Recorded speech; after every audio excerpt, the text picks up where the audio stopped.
Hello Malaysia, hello. Anda nak tahu kenapa Malaysia pada tahun 1960-an sangat kuat? Kita berjaya menghalang Indonesia membunuh orang Batak, orang Bugis, orang Melayu, orang Banjar, orang Aceh. Indonesia daripada tahun dahulu lah 1900, mereka ni adalah antik-antik Belanda ataupun askar upahan Belanda. Asal usul bangsa Indonesia seperti Soekarno, Soeharto, mereka ni lah dulu tentera Belanda. Mereka menjadi balaci Belanda ataupun barwa. Sehingga sekarang kalau kita lihat Endon ni memang kurang ajar. Jika kita perhatikannya, kalau perang inilah kehebatan Malaysia. Kita akan menghancurkan Endon habis-habisan.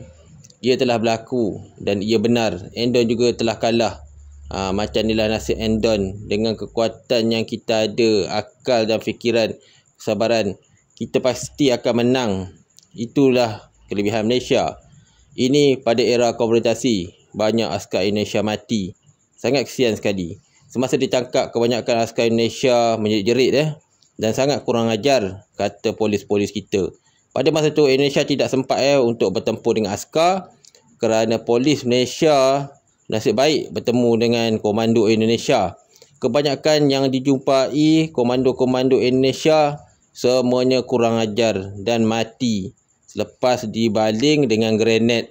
Kebanyakan tentera Indonesia bersenjatakan senjata buatan Rusia dan China. Sangat bising bunyinya. Boleh didengar jika sekali Indonesia tembak berkilo-kilometer, askar Malaysia boleh kesan Endon. Inilah nasib-nasib warga Endon di Malaya ditangkap. Sehingga kan Jeneral Indonesia pada masa itu Soeharto terpaksa menangkap Soekarno dan membunuh semua jeneral yang setia kepada Soekarno.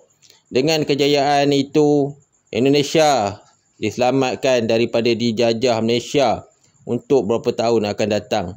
Beginilah nasib Tentera Nasional Indonesia. Bukan saja lemah, mereka kebanyakannya kurang ajar. Banyak disepak terajang lah oleh polis kita. Nasib mereka ni nasib baiklah.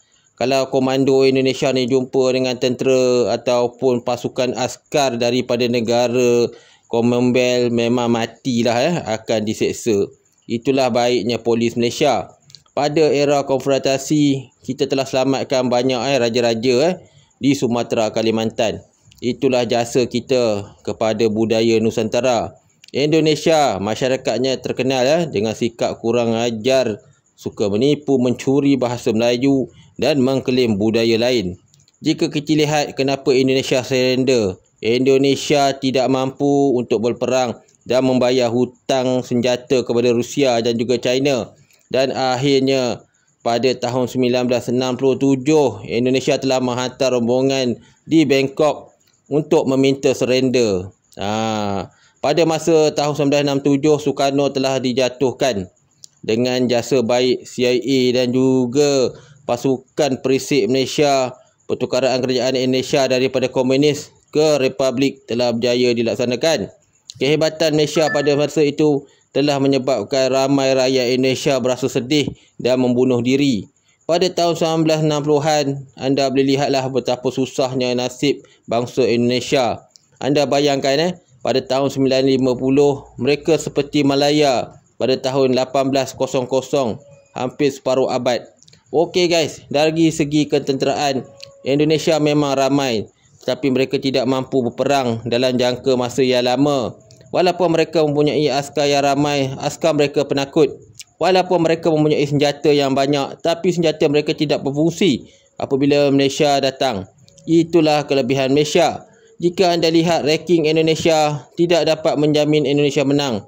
Ranking Indonesia hanyalah dari faktor kualiti atau kuantiti saja. Selalunya faktor kuantiti. Dari segi kualiti, Indonesia boleh dijajah oleh Belanda kembali. Okey guys, kalau kita lihat kenapa Indonesia sangat takut dengan Malaysia, kita boleh lihatlah kenapa kita ni amat ditakuti. Sebab apa? Kita adalah bangsa yang kuat dan penyabar. Beza dengan Endon, mereka adalah bangsa hoax ataupun penipu. Mereka juga menganut fahaman komunis yang ditolak oleh orang Melayu. Mereka juga menjadikan pemimpin mereka seperti Nabi. Itulah sebab mereka banyak percaya dengan hadis palsu. Semasa tahun 1946, mereka telah menghalang Belanda menjajah Indonesia. Jika mereka membenarkan Belanda menjajah Indonesia, tidak akan dipanggil Indonesia sehingga sekarang seperti negara Israel. Kelemahan bangsa Indonesia adalah kepada bangsa mereka.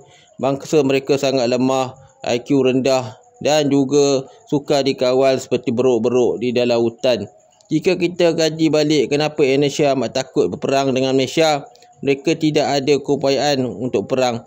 Dan begitulah kenapa Malaysia hebat. Hidup Malaysia.